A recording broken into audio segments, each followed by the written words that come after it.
আমরা প্রসিকিউশনে যোগদানের পরপরই আন্তর্জাতিক অপরাধ ট্রাইব্যুনাল আইন 1973-কে সংশোধন করে আন্তর্জাতিক আইনের প্রযোজ্যতাকে প্রতিস্থাপন করা হয়েছে।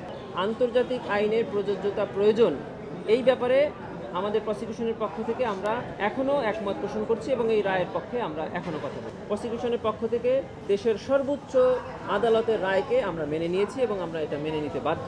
আজকে এটিএম আজহার সাহেবের মামলার রায়ের জন্য দিন ধার্য ছিল। আন্তর্জাতিক অপরাধ ট্রাইব্যুনালের প্রসিকিউশনের পক্ষ থেকে আমরা এই রায় গ্রহণের জন্য আপিল বিভাগে উপস্থিত ছিলাম। একটি রাষ্ট্রের সর্বোচ্চ আদালত কর্তৃক প্রদত্ত কোনো রায়ের ব্যাপারে কোনো কমেন্ট করাকে আমি আইনসিদ্ধ মনে করি না। তবে আমরা শুনানিতে যে প্রসঙ্গে কথা বলেছিলাম আজকের এই রায়ে আমরা তারই প্রতিফলন দেখতে পেয়েছি।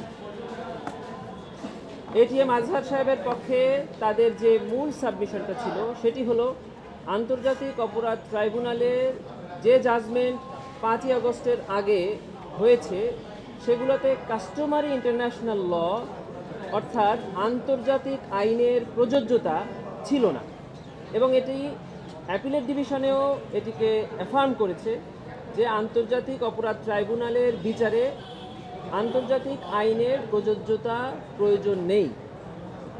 ওই আর্গুমেন্টের ব্যাপারে প্রসিকিউশন প্রথম থেকেই বলেছে যে এই আর্গুমেন্টের ব্যাপারে আমাদের কোনো আপত্তি নাই, কারণ এটি ইন্টারন্যাশনাল ক্রাইম ট্রাইব্যুনাল। এখানে আন্তর্জাতিক আইনের ডেফিনেশন অফ ক্রাইমস এবং মুডস অফ লাইবিলিটির প্রযোজ্যতা প্রয়োজন। তা না হলে আমরা যে সমালোচনা ট্রাইব্যুনালে আগে করেছি ট্রাইব্যুনাল রায়ের ক্ষেত্রে যে এটি ইন্টারন্যাশনাল স্ট্যান্ডার্ড না, সেটি বহাল রয়ে যায়।